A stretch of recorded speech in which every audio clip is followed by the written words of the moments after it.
Dear brothers and sisters, as we gather today here in Kapal Bagh, it's with a lot of happiness, a lot of joy that we all are here today. Many of us have come from many different parts of the world, and this is an opportunity for us to share with each other, opportunity to focus on the teachings of the great spiritual masters of the past century, Hazur Baba Sawan Singh Ji Maharaj, Param Sant Kripal Singh Ji Maharaj, and the gracious master Sant Rajinder Singh Ji Maharaj. As we gather together, we find that there are many ups and downs in life that we have to face. As human beings, not everything goes according to the way that we would like. All of us want to be leading lives which are peaceful, we want lives which are calm, in which we are happy.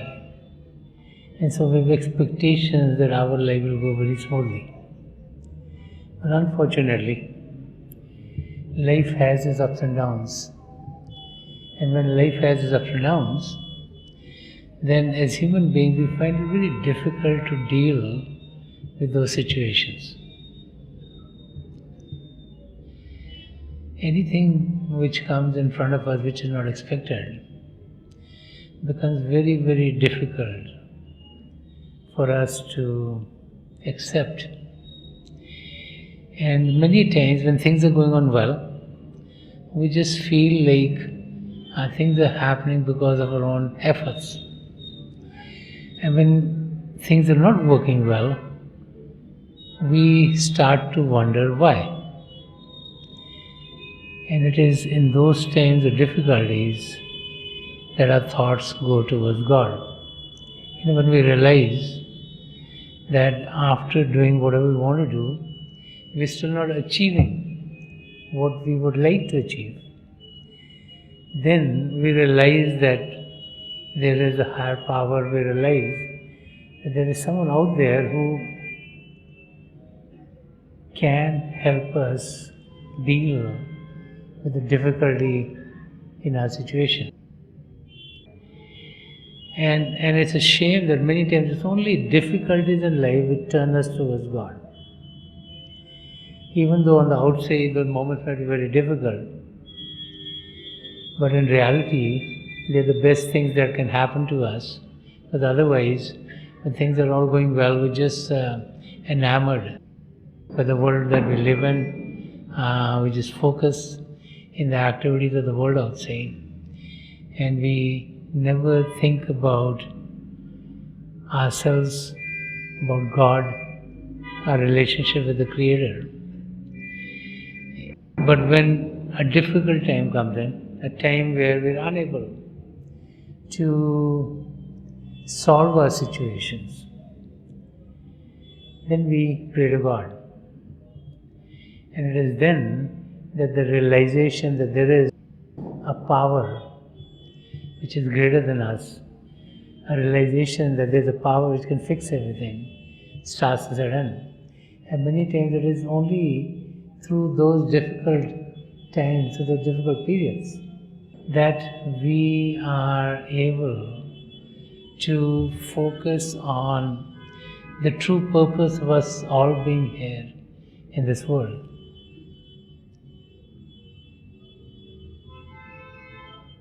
As life goes on for us, those moments where we start to think about God are the ones in which we start to dig into this aspect of our life. And as we dig into this aspect, we find that the realization that there is a higher power makes us wonder if we can experience that power. So we have many questions. Is that power such that we can see it? Is that power that we can talk to? Or how do we experience that power? And so as questions come up, we go to our faiths, we try to find the answers, and the search for the truth starts to begin in our own lives. What is very interesting is, if we look back at history, saints and mystics have always been coming to this world, and they've been telling us time and time again that God, the Creator, is with each and every one of us. That God is not living on the outside, away from us, and that the extended hand of the Lord is always there to help support us through all phases of our life. Maybe we have to go through a difficult time or a situation because of our past karmas, but then God's help is there so we can pass through that difficult stage. That within us is a haven from where we can find strength to overcome any difficulty that comes to our life. And many times, even through difficult phases, when our faith in God is shaken, saints and mystics have been telling us that God is never going to leave us alone by ourselves. That our hand is always in God's hands. It is just that we are unable to experience that support, that love, that care that we get from God. Many times when a difficult time comes in, we feel as if God has forsaken us. There's a very interesting story about a ship with many passengers which was in the water, and as the ship was in the water, a storm came in and the ship turned over. Except for one person, everyone who was on the ship died. One person somehow got to a remote island and he started to live for himself because he realized that no one else was there. He was searching on the island but couldn't find any other human being. And so slowly he started to take twigs of the trees, cut some branches and start to make a little hut. He made a little hut, and every day he would go out to get some fruits, get some vegetables so that he could survive in that arena by himself. Every day he would pray to God because he realized that on his own he won't be able to get out of the island. And every day as he prayed to God for help, for either a ship to come and get him or for him to find some more people so that at least he would have some company, he felt that nothing was happening. So one day went by, 2 days went by, a week went by, a few months went by. And he started to question God. He became very frustrated and in his own started to curse God as to why God was putting him in that situation. One day when he got up and he went to get some vegetables and fruits for himself, he realized that lightning came down And when he came back, his hut was all shattered and there was fire that was going on the hut, and everything that he had there was destroyed, and he was very, very upset. And he started to think about God. He started to think to himself, how can God be so cruel? As it is, he said, I'm stuck on this island. I have such a difficult time to survive. I had this little hut to keep me covered, but now God has made it so the hut is gone also. And so he's very despondent and very down on God. And he doesn't know what to do, and he's sitting there to think how else he's going to make his life go forward. As he's sitting there,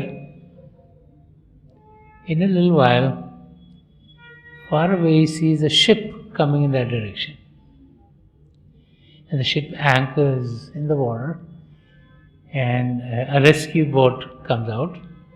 And the captain of the ship gets on the rescue boat and is coming towards this person. The person gets very happy to see that someone is there. And as the person sees the captain, he asks him, how did you search me? I've been stuck here for so many months and no one's been able to find me, and I'm putting all kinds of signals and I put all kinds of flags, and no one gets to see me or come here. And the captain said, we were going far away, but we saw fire. And so we realized that someone was on this island. And it was the fire of the hut which was burning which made us realize that maybe someone was stuck here. And that's the reason that we came. And it is then that he realized that what we might have thought, or what he thought, was a calamity, was actually God's way of getting him out of that difficult situation. So many times in our life too, what we might think is a period of pain, we might think is a period of difficulties, is actually a time for us to be focused on the truth, something which will give us a better life. And there's a saying that every cloud has a silver lining. So when difficulties come in, let us not take them to be difficult. Let us realize that there is always light at the end of the tunnel. Even though with our outer eyes and outer ears we might not see God or hear God, but the presence of God is with each and every one of us, because God resides within each and every one. When we look at our lives, and today we live in an age which is very scientific, and there are many people who are researching on how this human body works and what all are our relationships in this world. Scientists are telling us that in our day-to-day activities, we as human beings operate at certain frequencies. Our system works and we have what is called between 13 to 20 hertz is the frequency that we are operating on when we do our day-to-day chores. That brings tension in our life. We live in an age where we interact with many people, and so all this information that we're getting in is bringing turmoil into our being. And so what do we do to deal with that turmoil? We go to a spa and the world outside. And in the spa what happens? They calm our physical body. You might have jacuzzis there, you might have pools of water there, you might have massages there, you might have some aroma that they sit in till they calm the system down. And they can maybe calm us down between 9 and 12 hertz. And as we're in a spa, then the tension and the stress in the body is relieved. And we start to feel good about it. Little do we realize that there is a spiritual spa within each and every one of us. Because God the Creator is within everyone. As we learn the techniques of meditation to go within, which is to take our attention away from the world outside and focus it within ourselves, then we are able to get to the frequencies of between 4 or 5 to 8 hertz. And when we attain those states, then the cortisol and the adrenaline that come in our body as we deal with our day-to-day life all starts to calm down. And as that happens, not only are we healed at the level of our physical body, but our mental state is healed also. Because as we take our attention away from the world outside and the turmoil of the world outside is gone and our attention goes to God, then there's no turmoil in our being. We're only focused into the source of all happiness, into the source of all joy, into the source of all peace, into the source of all harmony. And as we home into that state, then the peace and the calm that we experience is such that the physical body gets healed, the emotional states get healed, our mental states get healed, and also there's a healing of our spirit or our soul. As we go within, with help and guidance, we are able to experience the true primal manifestations of the Divine, which are the Divine Light and the Divine Sound of God. And as we experience those, the effect is a very calming effect, a peaceful effect. The realization that we are something more than the physical body sets in. And as we start to realize ourselves at our purest form, which is at the level of our spirit or our soul, then as we connect with the Divine Light and Son of God, we start to realize that we're all connected. If we can experience the Divine Light and Son of God within ourselves, so can another human being. And it is then that we start to experience calm and peace in our lives. It's the experience of these true primal manifestations of the Divine that solidify our experience of realizing God.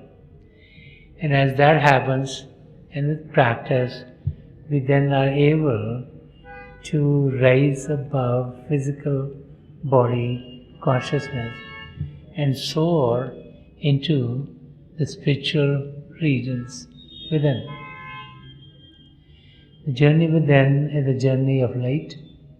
The journey within is a journey of love. The journey within is a beautiful journey about which Sant Rajinder Singh Maharaj has said very beautifully. He says, खाक से ताबा क्या कशा हमने तो जब किया सफ़र इश्क मिला कदम कदम हुस्न मिला नज़र नज़र. So Sant Rajinder Singh Maharaj says, when we translate this verse, that when I traveled from the earth earthy to the heaven heavenlies, I found love at every step and beauty in every glance. So the journey within is a journey of love. It's a journey of beauty. It's the unfoldment of a real self. See, in reality, we are all souls who have been given an opportunity by God to know ourselves. As long as the soul is in the human body, we are alive. And so in the human body, God has provided us with all the faculties that are required by us to know God. So it is for us to make use of those faculties. When we have been given something, if we don't use it, then we don't benefit from it. But as we start to use those faculties, then we realize that this life can be lived for the very purpose for which we've been given this life. And that purpose is to truly know ourselves and to know God. All the treasures of divinity are within each and every one of us. It's just a question of going within. Those who want to experience the realities of our existence find ways and means by which we can unfold these secrets of the divine. It's God's grace that we have been born in this world. It's God's grace that being in the human body we think about God. It's God's grace that we in our lives have an opportunity to come to the feet of a spiritual master, like the spiritual masters of the past century, Hazur Baba Savan Singh Ji Maharaj, Param Sant Kripal Singh Ji Maharaj, and Dayal Purush Sant Rajinder Singh Ji Maharaj. It is for us to benefit from their presence. It is for us to gain from what they can give us. It is for us to learn the techniques of going within. It is for us to get the single or a third eye open so that we can go on the spiritual journey within. Meditation is nothing else than taking our attention from the world outside and focusing it within ourselves. And then it's a journey of joy, it's a journey of bliss. It puts us in a state of ecstasy like we've never experienced before. So let us meditate for a few minutes. Please sit as comfortably as you can. Close your eyes very gently, just like you close them when you go to sleep. Your eyeball should be straight, focus 8 to 10 inches in front of you. And as you close your eyes, those of you who have been initiated in the mysteries of the beyond, please do your similar. And those of you who are new here, please repeat any name of God that you feel comfortable with. This repetition of God's name should be done mentally and not out loud. I pray to God Almighty to help each and every one of us connect with the divine power within and to experience the divine light of God within ourselves. We'll be sitting for a few minutes, and it's my prayer to God Almighty and to the three great spiritual masters of the past century, Hazur Baba Savan Singh Ji Maharaj, Param Sant Kripal Singh Ji Maharaj, and Dayal Purush Sant Rajinder Singh Ji Maharaj, to help each and every one of us experience the divine light of God and its effulgence within ourselves and put us on the path back to God. We'll be sitting for a few minutes. I'll be getting out of this meditative state at that time, and my best wishes are with each and every one of you.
छोड़ दीजिए जी, please leave off.